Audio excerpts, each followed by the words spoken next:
That was Lauryn Hill, Do Up That Thing. So, of course, over the weekend, what unfolded was a debacle during draft day. A draft day quite like, I don't think anybody's seen many like that. Obviously, we have seen people who were supposed to be highly touted slip in the draft. You know, they go from maybe the first pick to the 20th pick to later rounds. Those kinds of things have happened. But I can't say that I've honestly seen somebody who was as well regarded from the quarterback position in this draft class as Shedeur was, slipped that far. Now, people are saying, you know, I'm speculating as to, was it owners colluding, or was it the fact that they didn't like Deion saying that he would prevent him to go into some team?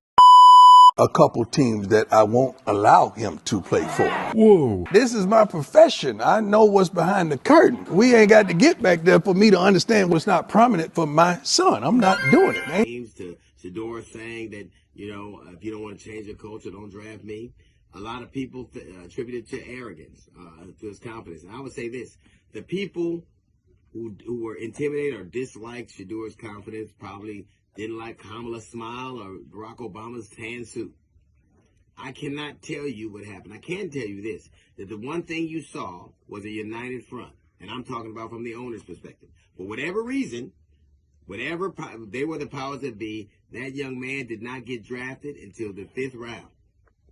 And as many people as needed quarterbacks, as many times on the clock as those teams came around, it seems as if there was something going on. But the point of the matter is this, even if there was, how do you change that?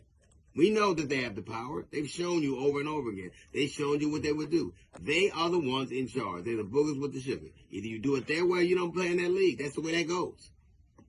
You can either decide to do it the way they want to do it, or you can decide you're not going to play for them. And they very clearly, and I don't care how great you are, they don't care either. They have very clearly determined they have control over almost every aspect of that game. And they do it the way they want to do it. They even in terms of the way of people that they'll let on teams. They ain't gonna let no black dude on the team, or have it to date. They were reticent. I believe that they would have a hard time drafting a black quarterback if it weren't for the fact that the game has shifted so fast and so much going on.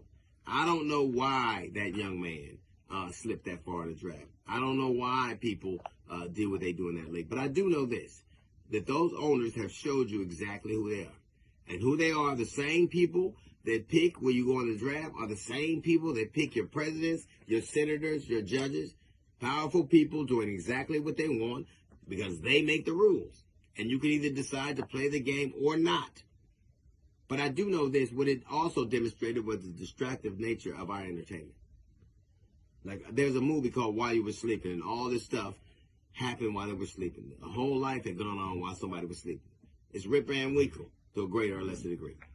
What happened while we were watching Shedeur was that 2 judges were arrested by the Trump administration. That the children, sick, terminally ill children, were deported with their parents. That we are eroding our rights right in front of us. But that is the thing, you know, in ancient Rome, whenever the populace got riled up or they were disenchanted, they would have gladiator games to distract them. We are addicted to distractions. We will watch what is going on with a league more so than we'll watch what's going on with our lives. It's very distracting. Now, I'm pretty sure of this. I am sure that Shedeur Sanders will grow from this. I am sure that what I'm praying that he goes on and has the career that he wants, that he shows the doubters that that they made a mistake, that he becomes an exemplary athlete, that he becomes a great quarterback, and he has the career he wants. I believe in my heart of hearts that will happen. I believe in my heart of hearts that he will win that job. I believe in that heart of hearts he will change hearts and minds. I believe in my heart and hearts that he will show them that they're wrong. I am not so sure that we'll have a country. I'm not so sure that on this path, America as we know it will exist.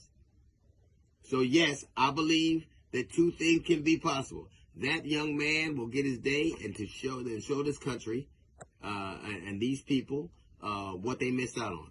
I'm not sure if we'll have a country for him to do it. That's a little note from the GD section. Got Jazz Report coming in 15 minutes. It's the D.L. Hughley Show.